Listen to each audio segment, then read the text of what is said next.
This is genuinely insane as we have multiple Leafs updates to go over today, including one shocking update as it pertains to Ryan Reaves. We're going to break that down and discuss what it means going forward, as well as break down some interesting comments from William Nylander following a big win against the Flyers. Also, stay tuned for later in the episode a stat surrounding the Leafs that is very unexpected. Before we get into all that, folks, quick reminder, if you're part of the 70% who aren't subscribed to the channel, this is the place to be for daily Leafs content. Your guys' support has been unbelievable, and bear with the setup here for the next few days. I'm traveling. I'm currently in Toronto, so bear with the setup until Sunday. Darius, a lot to go over today. The Leafs are in a crucial point of their season. You held down the stream yesterday, a fantastic win against the Flyers, desperately needed. They are now first in the Atlantic Division, holding the tiebreaker over the Panthers because of regulation losses and things like that. But we're going to break down some interesting updates that have come out surrounding the Leafs today as it pertains to Ryan Reaves. And I'm going to start with this here. You can see a look at Ryan Reaves practicing with the Marlies. Reaves has been with the team for a few days, staying ready and practicing. Marlies coach John Gruden on Reaves. He's going to stay ready. He's going to work with the development staff. And at the end of the day, of course, he's going to go in and just be ready, essentially, is what they said. And there was a period there where he refused, or at least it seemed like he was refusing to report to the Marlies, refusing to report to the team. There is a world where your prediction of him playing in the playoffs comes to fruition, but I think at this point, it seems like he's going to stay with the Marlies for the foreseeable future. There's a world it still happens, but I think it's looking less and less likely at this point. The fourth line, no matter who's been on it the last little while, looks a lot better and looks like they have a purpose, and I think that's a good thing. So maybe Ryan Reaves will not. This could be it for him as a Leaf, honestly. I know that, he has to play out his contract, but there was a moment last week where John Gruden, there was a quote going around that, he basically came out and said that Ryan Reaves, he hadn't spoken to him. He hadn't reported it to the team yet, right? Like, I guess he was just hanging out with the Leafs still. I don't know exactly what was going on, but obviously he was sent down around the trade deadline, and now he has finally reported and he's skating with the team. So looks like he's going to stick with the Marlies at this point. I don't see him getting, called back up for the playoffs, because he's not going to get called up before the playoffs. It would have to be in the playoffs. Unless something crazy happens, I could see him maybe getting into a game, like, something, again, crazy. I don't want to put anything out there, but I could see that happening if they need somebody to, to fight somebody else. I don't know, but I don't think that's going to happen. But again, there is still a world it happens, but less and less likely at this point. He's finally reported to the Marlies. Yeah, very interesting given his contract situation, everything like that. He was obviously waived prior to the trade deadline in order to make room for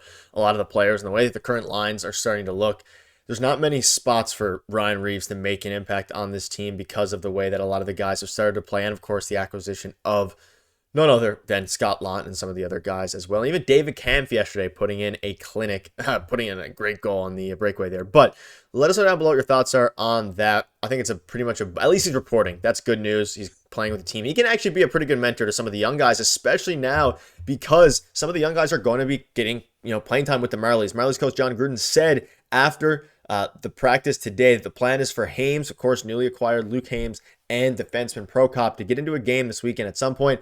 And Gruden said it is to be determined whether Reaves gets in to wing or join the Marlies for practice this week. So Prokop and Hames.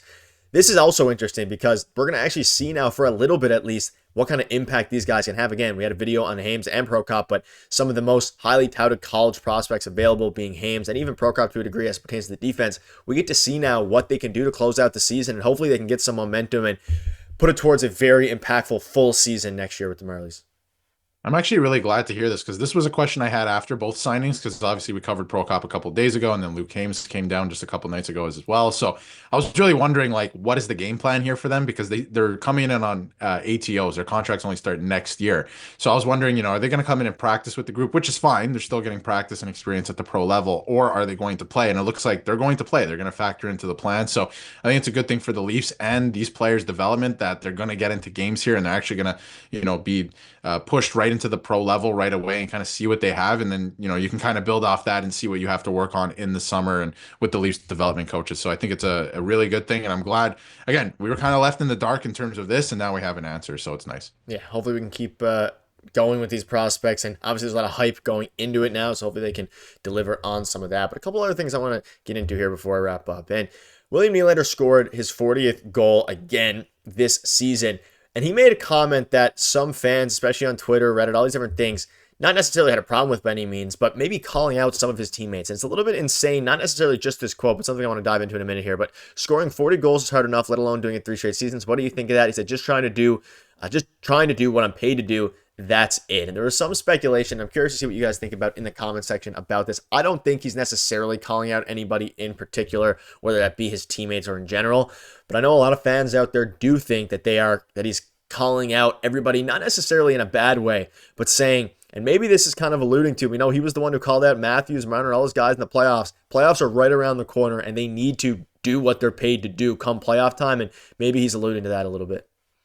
Yeah, and I mean, for him to come out and say those exact words, I mean, he could have just been like, yeah, it's great. Awesome. Next question, right? You could have done something like that. But for him to bring up that he's just trying to do what he's paid to do, I don't know if he's necessarily calling out his teammates, like other guys that are getting paid a lot of money, like Austin Matthews and Mitch Marner as well. But with everything and all the contract negotiations and all the noise we've heard over the trade deadline in the last couple of weeks, again, I don't know if he's necessarily calling them out, but I think that he's, leading by example to a degree here, where we saw in the Amazon documentary where he told both the guys on the bench, like, shut up and just play, like, put your head down and get to work, right? And I feel like this is more of that attitude, and I've always liked that from William Nylander. He's saying, listen, like, 40 goals, yeah, like, I'm just doing what I'm paid to do, right? Like, I'm getting paid a lot of money and I'm playing well. There you go, right? Like, I'm just gonna shut up and play, and I think that's really good. Again, I love that attitude from Nylander, and when I saw that in the doc last year, I was like, this is the attitude that not just the rest of the Leafs, but if you want to win, that you need to have. You can't be looking to the officials and you can't be looking to external things all the time. You have to put your head down, get to work, and make it happen. So with all the noise that's been going on recently, for him to just come out and say this, like, hey, you know what? 40 goals, I did it again. I'm doing what I'm paid to do. They gave me a lot of money and I'm playing well, and, sometimes put the team on my shoulders. Some nights and some months, take a little bit of a break. We've seen that from him over the course of his career, but I like the quote from him. And I don't know if he's necessarily calling out other people. I think he's just kind of leading by example. Like, I'm getting paid a lot of money, so I'm going to go out there and I'm going to play well. Yeah, and he's been carrying this team for a lot of the season alongside Mitch Marner and John Tavares. So it's at the point now where hopefully come playoff time, he's always been one of the better out of the core four playoff performers, and he needs to continue to do that. But not only him, other teammates as well, which is very interesting. As you look now, and this is a little bit insane, not only are the Leafs first in the Atlantic Division. Again, they're technically tied for first, but because the Panthers got their last win in a shootout, the Leafs are technically first in the Atlantic Division, which means that the playoffs start today. I believe they will be playing the Ottawa Senators, which is a pretty decent matchup. But regardless of that, Darius, I want to dive into this, and this is pretty insane to me now. Since the NHL trade deadline, the Leafs' 5-forward power play has been the most productive in the entire NHL, with 8 goals in just under 19 minutes of ice time. This has went from one of the worst power plays in the NHL now to the best. And it's at the point where it's obviously insane to us because we watch them every day. And I still don't think the power play looks fantastic. It doesn't look like the best in the NHL over the past month or so, but it has been, and we're starting to see that now. They're actually getting pucks to the net. They're making the right plays, and they actually look like a team that passes the eye test and is actually scary to go against. But this stat verifies all that. It's a little bit absurd.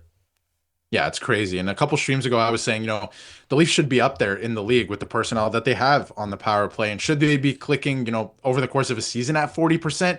Maybe not, but there's no reason to not be around maybe 35 with the skill that they have on this team, right? And now they are this month clicking at 40% as they were showing on the broadcast yesterday. And I think the biggest change that I've noticed is a couple months ago when it was really struggling, they were being very passive, always looking for the perfect pass, and then maybe they'd whip it across the ice. Someone would take a one-timer, go high and wide off the glass. Now, the biggest change I've noticed, no matter where it is, it could be by the goal line, maybe it's by the hash marks, whoever has the puck, they're getting the puck to the net. And it happened again a couple times last night where Nylander, again, he just throws it in front. He's not shooting the puck on the net. He's just putting it to the net, right? He wasn't trying to score necessarily from there, but it's going to hit a skate or it's going to hit somebody's stick and go in, create that chaos. Nyes is in front, right? We've seen him do that against the Lightning this year, against the San Jose Sharks as well. So just put the puck to the net and good things will happen, right? You're going to create some chaos. So I that's what I've been noticing the last little while, and I think that's why they've been successful. And honestly, it doesn't matter if they have 5 forwards, if they have 3 forwards on the power play,